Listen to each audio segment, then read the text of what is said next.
ASMR video. As you can read by the title, you already know what we're gonna do today. Something I haven't tasted in a while. Something that I think is magnificent once in a while, after you've had a very nice achievement. Today, we're going to do ASMR with Coke. Without further ado, let's get this video started off and let's try out our first product. Yes, the all-time classic Coke. The original flavor. Nothing beats this one. Dr. Pepper doesn't. Foods doesn't. Pepsi doesn't. There's only one original Coke. As the British people would say, allow me a Coke in a bruv. So let's open this one up.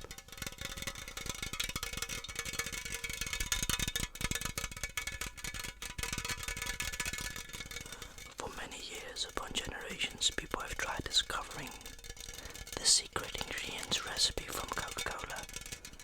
Nobody has managed to come close to the original recipe. Also, to avoid a lawsuit.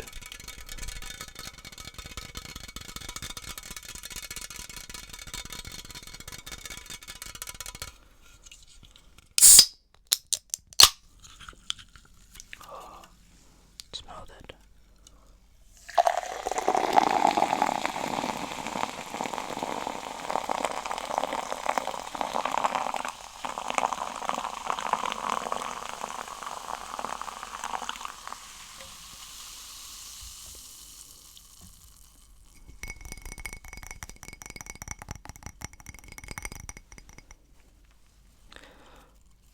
Let's go.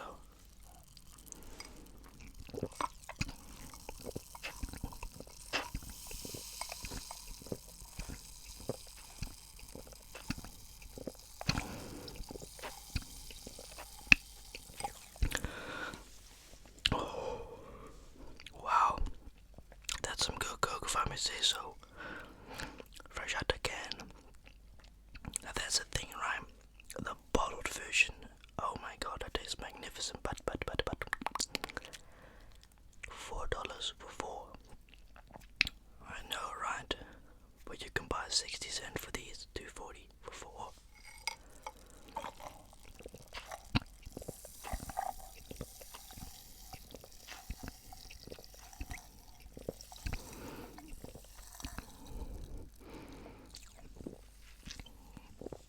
Oh, this has such a taste.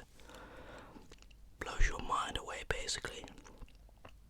I love this Coke, it's magnificent. Even though we know the ingredients, no one has yet to successfully crack the code on how they make the Coke. It's magnificent, isn't it? I agree with you.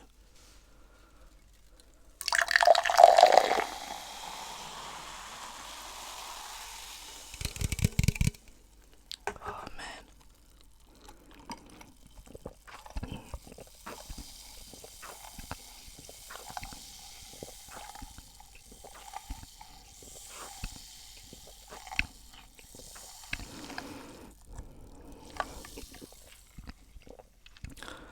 I would have to give this out of a 10. Might be the best Coke I've ever had in my life. A solid 9.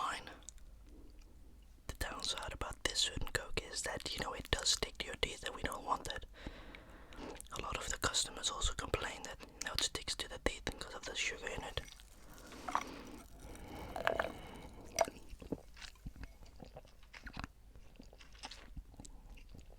Well, let's try out the second batch now, shall we? And then we'll rate them from best to worst. The cherry flavor, not very popular amongst people, I've noticed. Not many people buy it. Because if we're being sincerely honest, people think of Coca-Cola, of this, they don't just say, oh yeah, the cherry flavor. People will look at you like, my guy, what are you on about? I'm not speaking about those, you know what I mean?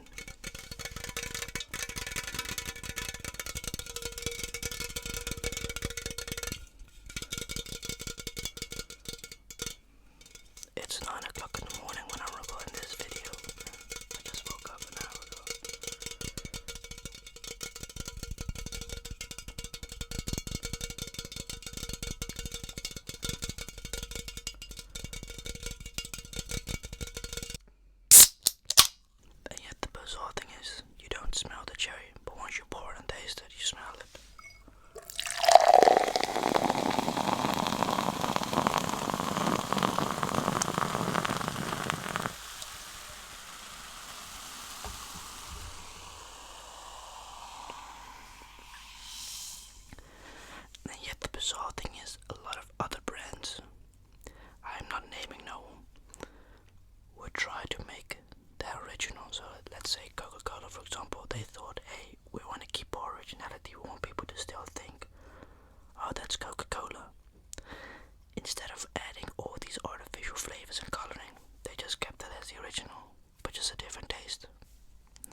was in the UK.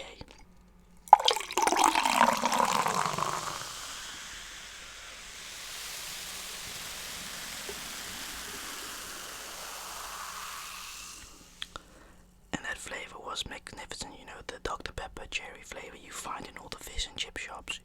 Oh, bruv, could I have a cherry pepper? Cheers, bruv. You know, just like that. Yo, bro, can I get a? I'll give you a show. I think you could get like the meal deals for like £8. You get the fish and chips with like the including drink and the sauces and stuff. And fish and chips in the UK is phenomenal, depending on what store you go to. Your local shop, obviously, but this, however, reminds me quite a lot of the cherry flavor, but the Dr. Pepper one is just slightly, I want to say different, but let's taste it again.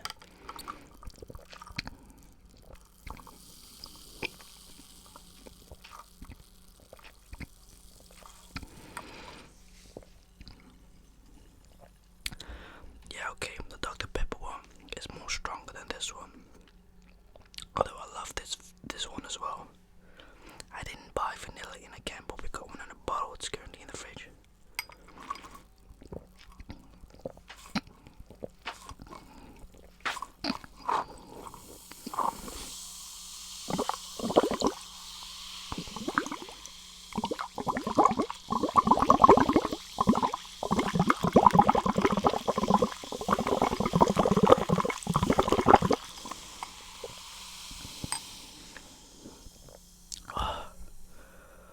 I gotta say, I remember back in the days when we were little kids, you know, in elementary, teachers we used to get pissed off at us, saying stop that goddamn nonsense. I'm like, you silly cow, I'm only 5 years old, I'm playing with my drinks, leave me alone.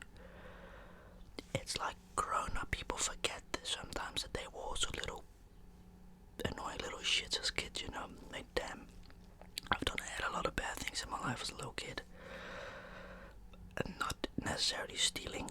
That's something I've never done, because I've been taught to never steal. Even if you're in a situation that you have nothing, you ask people for stuff.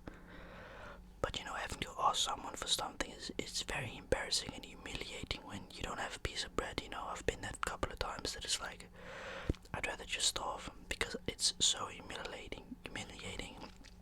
For those that don't get what I mean, it's because you don't want people to spread the word of saying, oh, you don't have money to afford a piece of bread, you know what I mean?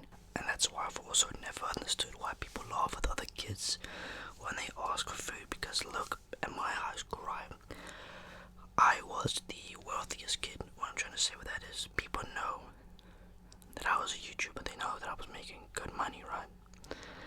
So they would always ask me, you know, could you do me this and that? It's like, I have to decline because you're not my friend. You're using me. Now there's a difference when someone is genuine and says, listen man, I've really forgot my food today, or, you know, my mom is struggling because most of them had single parents. And I said, yeah, sure, what you need? I just need a piece of bread, that's it. I said, okay, for sure, give him €1 or two. I said, go get yourself some bread and keep the change. So yeah, I've been there as well a couple of times that it was like, I don't have food, I've forgotten my food. Then I was like, well, imagine how other kids feel, Keegan. You're just gonna have to go with goddamn battle through it and get home and make yourself a sandwich, because I was taught that, not necessarily rude, but it's humiliating when you have to ask people for food. You know, I don't know, it's just my thing, because it always is. You don't want people knowing your situation at home, that, you know, your parents maybe can't afford the basic, you know, lunch school. Speaking about lunch school, that shit is expensive. God damn, we didn't have it back at our school. No. I think they did actually a year ago, when I last visited, a year and a half ago, excuse me. Oh, it's been almost 2 years since I've been to school. Crazy, but I think they got a school cantina now. So they got like all types of food. I could be wrong, they weren't planning it, you know, on our last year. But yeah, if you've ever seen a kid in that situation, don't make fun of them, please, because it really isn't funny. Don't laugh at them because they don't have money and stuff, because we had plenty of kids at our high school that didn't have the money for like basic food, as bread and stuff. They had to really have like crackers, like, you know, those 15, 25, 30 cents, you know, food. And it isn't funny, man, it's sad. You know, you really get humbled as soon as you're in that situation yourself a couple of times, or been in that situation, like, damn, I got no food, you know, you just gotta starve. Unless you got some pocket change in it yourself to go to the store, but that's it.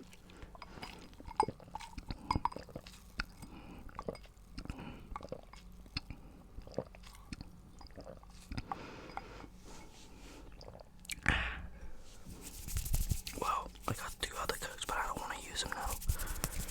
Let's speak about the content. Now, the content has been magnificent lately. I don't know about you guys, but it's something about the content. I've been really loving making these videos. Excuse the hair, I got dry scalp. I need something very oily. If someone can help me with that, what should I use? I was thinking about olive oil for my hair.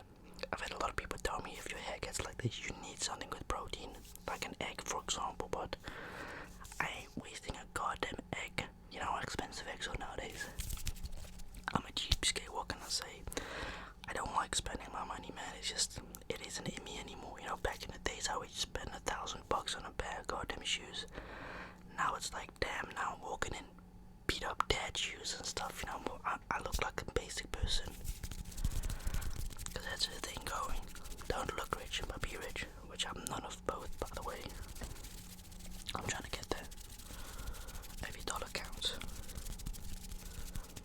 But yeah, no, I've been really loving the content lately. I've been seeing it in the views, you know, the revenue is going up, the subscribers are going up slowly but steady. I'm regaining a lot of people back, and I want to speak about a couple of days ago. Week and a half, 2 weeks ago, about that 420 video. Now look, I am quite aware that a lot of people that watch my content are very confused with my age. I am almost 20 years of age. When I started this whole YouTube thing, I just recently turned 14, right? I didn't smoke back then, I never did. But let's be honest, goddammit, we've all been through high school, we've all done stuff. We're not gonna act like goddamn little angels now saying, oh, you'll be fooling right now. You've probably kissed somebody when you're not allowed to. You know, stuff like that. It's like, goddamn, I forgive you, I don't give a damn. But, you know, when people tell me that, oh, you know, if you smoke it once in a while, you're a junkie, it just makes me feel like, who are you to judge me? If it relaxes me once in a while when I get very stressed or I get anxiety, then who are you to tell me that I'm a junkie and I can use it for my own goodwill? Because I don't know if you know, but I hate to break it to you, but that stuff that you call crap, it actually helps people with PTSD, with autism, etc. It calms them down. Why? Because it's a medicinal thing. It does good. So yeah, I just wanted to say that I was just like you probably back in the days. I was against it because I was not educated on it. And here is the difference. If you don't like it, educate yourself upon it. Educate yourself what it does, what goods it does. Yes, it's got its bads as well. But it's not like a goddamn cigarette. A cigarette kills you. Medicinal marijuana heals you. It heals you from cancer eventually as well. It can. A cigarette doesn't do that. Why? Because it's not natural. Do you ever ask yourself why they don't ban cigarettes in the government? Yeah, no, because they don't care about people's health. They care about the money. That's the truth. Cigarettes will never highly likely get banned because the government only cares about one thing, and that is unfortunately money. They could care less about you and me. They will be more worried about themselves and all these millionaires and billionaires, but your regular civilian, oh, they don't give a shit about them. They can drop that, you're just a number, replace them with the next one. It's just a system, a sheep system. The one dies, the one gets